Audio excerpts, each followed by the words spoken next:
The history of this election year is going to be really annoying because in the future, when people go to compare 2012 to other years to look at like delegates and trends and who won what races and what order and who was still in the race when, the stuff that we're all doing now this year about previous years in order to make sense of this year. When people do that about 2012, it is going to be super annoying to calculate this year into any broader understanding of what happens over time in presidential politics. And that's because 2012 has to have this giant asterisk on the state of Virginia. Right? Virginia was part of Super Tuesday yesterday, but Virginia Republicans inexplicably set rules this year so that only Mitt Romney and Ron Paul could be on the ballot. Virginia's election last night did count. All of its 46 delegates are being allocated on the basis of that race in Virginia. But nobody considers Virginia last night to have been a real race because there was only those two guys on the ballot. And that is the kind of nuance that will be lost in translation in future years. And therefore, the modern history of presidential politics will mostly be a little bit off because Virginia will be misunderstood. You can see it from here. You can see it coming, but there's almost no way to stop it from happening. The asterisk will get edited out when people compile the data over multi-year sets. Still, though, if we refuse tonight to start making that inevitable error already, an honest map of who's won what this year looks like this. So that's Mitt Romney's states in green, Rick Santorum's states in yellow, Newt Gingrich's states in red. And actually, for the purpose of really understanding this, can we just combine Santorum and Gingrich? Can we? Yeah, so instead of yellow and red, they're all orange. All right. Now it's states won by Mitt Romney in green, states won by candidates other than Mitt Romney in orange. We are excluding Virginia because, as I just said, Virginia was a hot mess. If you're Mitt Romney or you're a Republican who wants Mitt Romney to be the nominee or who just thinks Mitt Romney's likely to be the Republican nominee, what is wrong with this map? Aside from Florida, which is its own thing and not really part of the South, there's no South in this. None. I mean, you maybe could put Virginia in there, but Virginia was a mess. Mitt Romney has not really won in the South. And it is impossible to remember a Republican presidential nominee in modern history who didn't have support in the South. I mean, this is what electoral maps look like in general elections in modern presidential politics, right? Look at the lower right-hand quadrant and its redness. Even when Republicans win nowhere else, Republicans win in the South. So as the returns were coming in last night, with Romney losing Georgia and losing Tennessee and losing Oklahoma, there was this glaring problem, right? How does Mitt Romney compensate for being unable to win in the South? A Republican has to be able to win in the South. I asked essentially that question of NBC's political director, Chuck Todd, last night. I think it may mean more pressure on Romney to have a running mate that is of the South, the son of the South, in some form or another. I mean, the perfect person might be Bob McDonnell. He's a Catholic, evangelical Catholic, if you will, sort of would play well with the. This has been Chris's theory for some time, that if there is this perception that Romney's got a Southern problem with some evangelicals, that he's going to have somebody who will speak to them. Who will speak to them directly and say, no, don't worry about Mitt Romney. I got him. You can trust. This is how people think about ticket balancing, right? In the vice presidential selection, Mitt Romney may have a lot of things going for him, but he can't seem to win in the South, so he needs a guy from the South on the ticket. Why not Bob McDonnell? Mr. McDonnell has made clear he wants the job. Today, how did Bob McDonnell make clear that he wants the vice presidential job? He signed the ultrasound bill today.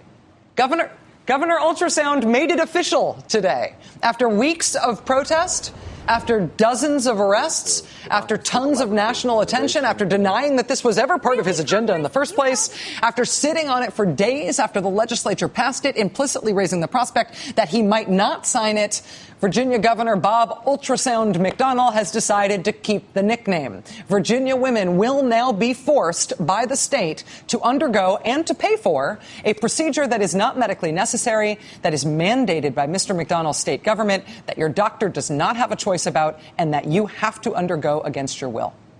The governor justified this government-mandated medical procedure by saying that it is necessary to determine the gestational age of the fetus before an abortion is allowed, saying that in most cases you have to do an ultrasound to make that determination. But for the majority of abortions, the jelly-on-the-belly abdominal ultrasound that is now mandated by this bill will not help determine gestational age. The only kind of ultrasound that will give you that information is this kind. The internal transvaginal probe kind, which has made the VP next to Bob McDonnell's name stand not so much for vice president anymore as for vaginal probe.